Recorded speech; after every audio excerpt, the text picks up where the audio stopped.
The Mitchells vs. the Machines is a fun family adventure film for audiences of any age. But there are some details in the movie that only adult viewers are likely to notice. While the robot apocalypse drives the action, the film is really about that tender moment in life when a parent has to accept that their child is finally ready to leave the nest, pursue their unique dreams and interests, and establish an identity all of their own.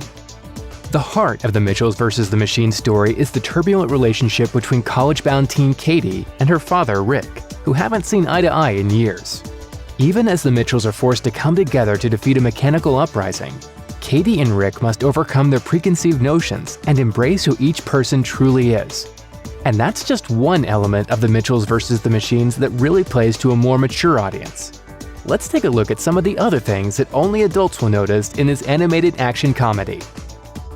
One of the most emotional moments for adults in the Mitchells vs. the Machines comes when Rick finally watches his daughter's homemade movie Good Cop, Dog Cop and realizes how gifted she is as a filmmaker and how much of herself she's put into the films. Sarge, I'm struggling. I need some backup here. Sorry, Dog Cop. I'm a little occupado. Seriously? Have you ever thought about throwing your dreams away and living at home forever?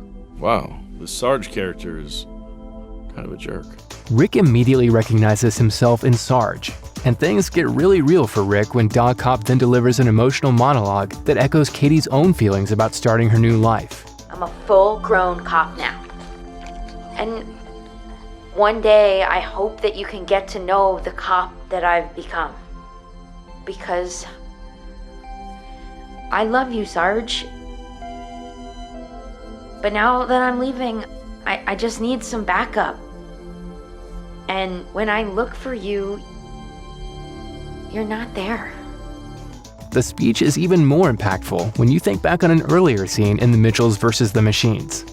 Long before embarking on the road trip gone wrong, Katie makes a pointed effort to show this particular film to her father, but he didn't have time to watch it.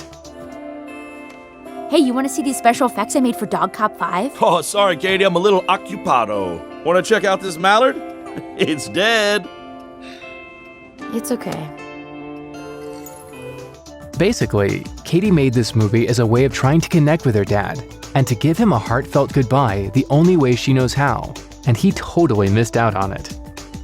Rick isn't the only one who has to learn some perspective in The Mitchells vs. the Machines, though. Katie also has a moment of much-needed realization thanks to some old home movies.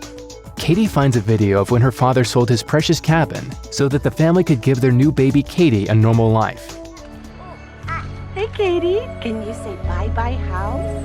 Bye-bye, house. You ready, hon? Almost. I know this is hard for you. Nah. It's easy. At this point, Katie realizes that her father's love of nature is about more than survival skills and specialized screwdrivers.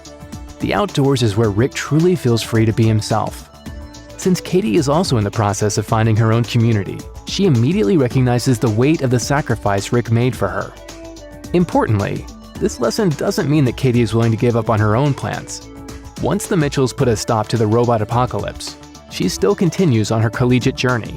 But Katie does so with an understanding that while she and her father are very different people with very different passions, they both deserve love. And she'll never give up the wooden moose keepsake from the old house again either. Do you remember how a moose says I loved you?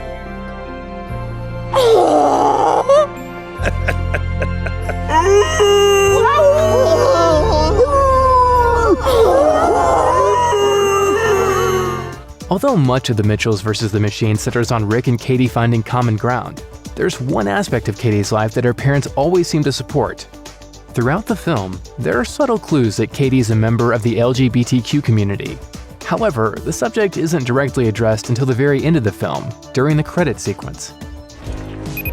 That's my Katie! Are you eating enough? How's classes? Are you and Jade official and will you be bringing her home with you for Thanksgiving? Oh, easy, Mom. It's only been a few weeks. Katie's crush on Jade is hinted at earlier in the movie, as Katie talks about and draws Jade more than the other two students she has grown close to.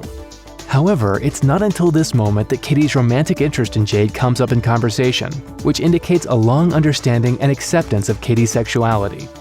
Katie might have felt out of touch with her fellow Mitchells for other reasons, but her identity has never been an issue for her family. Thanks for watching.